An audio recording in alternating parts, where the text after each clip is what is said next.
आज हम बात करने वाले हैं उस कंपनी की जिसका market cap Google, Microsoft, Amazon से भी कहीं ज्यादा है। जी हाँ, आपने बिल्कुल सही सोचा है, एप्पल, जिसका मार्केट कैप $2 ट्रिलियन से भी ज्यादा है। So hello everyone, this is Jairam Chaudhary. आज की वीडियो में हम लोग बात करने वाले हैं कि एप्पल कैसे स्टार्ट हुई, कैसे ग्रो की। इतना ही नहीं, हम लोग ये भी जानेंगे कि एप्पल ने कौन से बिजनेस स्ट्रेटेजी यूज किया जिसकी वजह से वो $2.22 ट्रिलियन की कंपनी बनी। एप्पल कंपनी की शुरुआत 21 साल के स्टीव जॉब एंड स्टीव वोजनिक ने की थी। उस टाइम लोगों के पास पर्सनल कंप्यूटर नहीं हुआ करता था एंड इसकी मार्केट में काफी ज्यादा नीड थी। इसी नीड को समझा स्टीव जॉब एंड उसके पार्टनर स्टीव वोजनिक ने एंड उन्होंने एक पर्सनल माइक्रो कंप्यूटर लॉन्च किया जिसका नाम एप्पल वन रखा एंड इसकी marketing and selling Steve job ने की एंड इसका जो पूरा डिजाइनिंग था वो स्टीव वोजनिक ने किया था।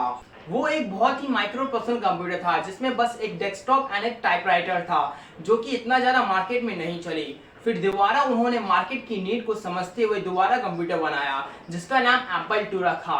इसे बनाने के लिए स्टीव जॉब ने अपनी कार बेच दी एंड स्टीव वोजनिक ने अपने घर को लीज पे रख दिया एंड उसी पैसे का यूज करके उन्होंने सेकंड कंप्यूटर बनाया और उसे 1977 में लॉन्च किया जो कि मार्केट में काफी ज्यादा पॉपुलर हुआ और यही पहली सक्सेस बनी एप्पल की। उसके बाद उन्होंने 1980 में एप्पल 3 को लॉन्च किया, उसके बाद एप्पल 3 प्लस को लॉन्च किया। ऐसे करके वो एक एक प्रोडक्ट लॉन्च करते गए।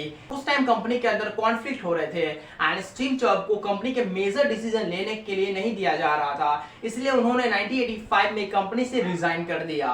उसके बाद स्टीव जॉब ने अपनी दूसरी कंपनी बनाई जिसका नाम नेक्स्ट रखा। उस नेक्स्ट कंपनी में वो एजुकेशनल एंड बिजनेस पर्पस के लिए कंप्यूटर बनाने लगे और इधर एप्पल की डाउनफॉल स्टार्ट हो गई। एप्पल ने अपने आप को एक्सपैंड करने के लिए बहुत सारे प्रोडक्ट लॉन्च करना स्टार्ट कर दिए जिससे वो किसी भी एक प्रोडक्ट पे फोकस नहीं कर पा रही थी एंड उनका सेल धीरे धीरे गिरते जा रहा था।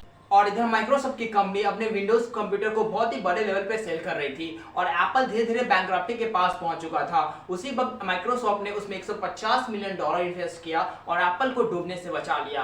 उसके बाद एप्पल स्टीव जॉब के पास जाता है और स्टीव जॉब से रिक्वेस्ट करता है कि आप हमारी कंपनी में वापस आइए।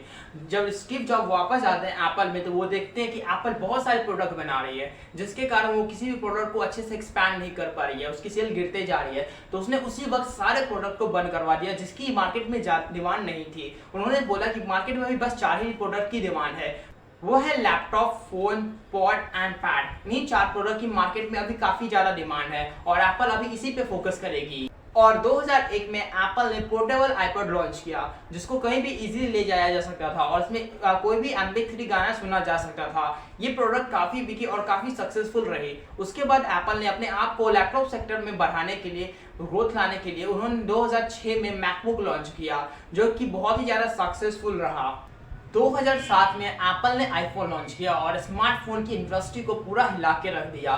उस टाइम में ब्लैकबेरी एंड नोकिया मार्केट का लीडर हुआ करता था, बट जैसे ही आईफोन लॉन्च हुआ वो मार्केट में पूरा तरह से बर्बाद होने लगी। इस आईफोन को मार्केट में सक्सेस होने के मेनली ये 3 कारण हैं। उस टाइम ऐसा कोई फोन नहीं था जो कि पूरी तरह से स्क्रीन टच था एंड उस टाइम मार्केट में बस एक आईफोन ही ऐसा फोन था जो कि पूरी तरह से स्क्रीन टच था। सेकंड, वो एप्पल बहुत ही easy and simple to use था, बाकी फोन की तरह कॉम्प्लेक्स नहीं था। चौथा, उसकी डिजाइन इतनी सुंदर थी कि मानो उसे कोई किसी बहुत अच्छे आदमी ने बनाया हो एंड इसके कंपैरिजन में ऐसा कोई मार्केट में प्रोडक्ट नहीं था जो कि एप्पल को टक्कर दे सके, जिसकी वजह से जो स्मार्टफोन की इंडस्ट्री थी वो पूरी तरह से हिल गई। जो भी पुरानी स्मार्टफोन की कंपनी थी वो धीरे धीरे डूबने लगी और आज सैमसंग के बाद सबसे ज्यादा कोई फोन बेचता है तो वो है एप्पल। इसी के साथ 2011 में स्टीव जॉब की डेथ हो गई कैंसर से। उसके बाद टिम कुक को बनाया गया एप्पल का CEO एंड वो अपना काफी कंट्रीब्यूशन दे रहे हैं एप्पल की ग्रोथ में। अब बात करते हैं एप्पल के उन सारे बिजनेस स्ट्रेटेजी के बारे में जिसे वो यूज करके अपने आप को बहुत ज्यादा एक्सपैंड किया। पहला स्ट्रेटेजी ये था कि यूज बेस्ट यूजर एक्सपीरियंस। उनका जो प्रोडक्ट, पहली business strategy best user experience, ये अपने यूजर का एक्सपीरियंस अच्छा बनाने के लिए अपने प्रोडक्ट एंड अपने सर्विस पे काफी अच्छे से ध्यान देते हैं। सेकेंड थिंग ये है कि जो इनका प्रोडक्ट होता है वो फास्ट होने के साथ साथ लॉन्ग लास्टिंग होता है एंड दूसरी चीज ये अपने प्रोडक्ट को easy to and simple to use बनाना चाहते हैं, इसलिए वो बहुत ही कम चीजों पे फोकस करते हैं। अपने किसी भी डिवाइस में बहुत सारे फीचर्स डाल के उसे कॉम्प्लेक्स नहीं बनाते हैं। तीसरी चीज ये है कि ये बहुत ही कम चीजों पे फोकस करते हैं, जिस चीज पे फोकस करते हैं उसे बेस्ट ऑफ बेस्ट बनाने की कोशिश करते हैं। चाहे हम इनके प्रोडक्ट की डिजाइन की बात करें या आईफोन की कैमरा की, दोनों ही बेस्ट होते हैं। Second strategy, Apple has build his ecosystem. यदि एप्पल का आप कोई भी एक बार प्रोडक्ट खरीद लेते हो, जैसे आपने आईफोन खरीद लिया और यदि बाद में आपको लैपटॉप चाहिए, तो मोस्ट ऑफ द केस ऐसे होते हैं कि आप मैकबुक ही खरीदोगे। ऐसा इसलिए क्योंकि आईफोन बहुत ही इजीली कनेक्ट हो जाते हैं मैकबुक से as the comparison of other device. इसका सिंपली सा मतलब ये होता है कि एप्पल का एक डिवाइस एप्पल के दूसरे डिवाइस से बहुत ही इजीली कनेक्ट हो जाता है। इसलिए मोस्ट ऑफ द पीपल यदि एक बार वो एप्पल का कोई भी प्रोडक्ट खरीद लेते हैं, तो दूसरा बार भी एप्पल का ही प्रोडक्ट खरीदना पसंद करते हैं। तीसरी strategy, focus on less thing. जितना फीचर्स आपको एक एंड्रॉइड स्मार्टफोन में मिल जाता है, उतना फीचर्स आपको उस वर्जन में एक आईफोन में नहीं मिलता है। ऐसा इसलिए क्योंकि आईफोन क्वांटिटी से ज्यादा क्वालिटी पे फोकस करती है। जैसे कि आपको एक 10,000 के एंड्रॉइड स्मार्टफोन में बहुत सारे फीचर्स देखने को मिल जाते हैं, बट होता क्या है, वो फोन बहुत जल्द हीटअप या हैंग होने लगता है। बट ऐसा आपको आईफोन के साथ नहीं होता। वो क्वांटिटी पे नहीं बल्कि क्वालिटी पे ज्यादा फोकस करती है। चौथी strategy, less number of variety. जितना आपको एक एंड्रॉइड फोन में वैरायटी ऑफ फोन्स देखने को मिलते हैं, उतना आपको आईफोन में नहीं मिलते हैं। ऐसा इसलिए क्योंकि आईफोन का बहुत ही कम वैरायटी है, जिससे लोग प्रोडक्ट को बहुत ही जल्दी खरीदना स्टार्ट कर देते हैं। एंड जो भी प्रोडक्ट मार्केट में लॉन्च होता है आईफोन का, वो बहुत ही बड़े मात्रा में सेल होता है। Fifth strategy, loyalty of customer.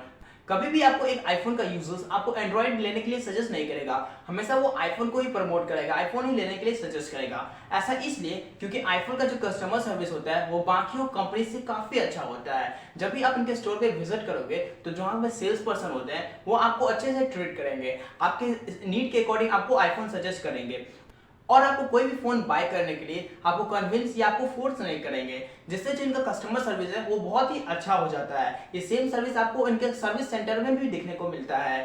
But Android के साथ ऐसा नहीं है। यदि आपके पास स्मार्टफोन का कोई नॉलेज नहीं है, तो वहां के आपको जो सेल्स पर्सन होते हैं, वो कुछ भी बोल के आपको कुछ भी बेच देंगे। एंड लास्ट स्ट्रेटजी ये है, एप्पल आपको बस अपना प्रोडक्ट ही नहीं बेचता, एप्पल आपको प्रोडक्ट के साथ साथ एक काइंड ऑफ प्राउड फीलिंग बेचता है, एक स्टेटस बेचता है, एक इमेज बेचता है, एक अचीवमेंट की फीलिंग बेचता है, जिसकी वजह से एप्पल को बहुत सारे लोग खरीदना चाहते हैं। अब बात करते हैं एप्पल की सोर्स ऑफ इनकम की।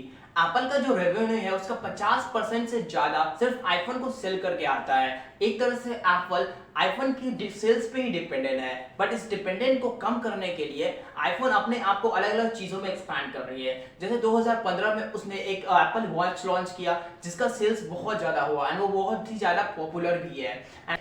एंड सेकेंड सबसे बड़ा सोर्स ऑफ इनकम ये है कि एप्पल का ऐप स्टोर जो है, उसमें कोई भी ऐप आप जब परचेज करते हो, तो वहां का 20 से 30% कमीशन एप्पल खुद लेता है। इतना ही नहीं, यदि आप उस ऐप के अंदर कोई भी डिजिटल प्रोडक्ट खरीदते हो, तो उसका भी 20 से 30% एप्पल खुद लेता है। इसकी वजह से बहुत सारे कंपनीज ने एप्पल के ऊपर केस भी किया हुआ है, बट स्टिल मार्केट का लीडर एप्पल बना हुआ है।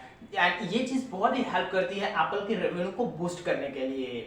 So this was the whole case study of Apple। अगली आप कौन से कंपनीज के ऊपर केस स्टडी चाहते हो, हमें कमेंट करके जरूर बताएं। और यदि वीडियो आपको पसंद आया हो, तो वीडियो को लाइक और चैनल को सब्सक्राइब जरूर करें। मिलते हैं अगले वीडियो में एक नए केस स्टडी के साथ।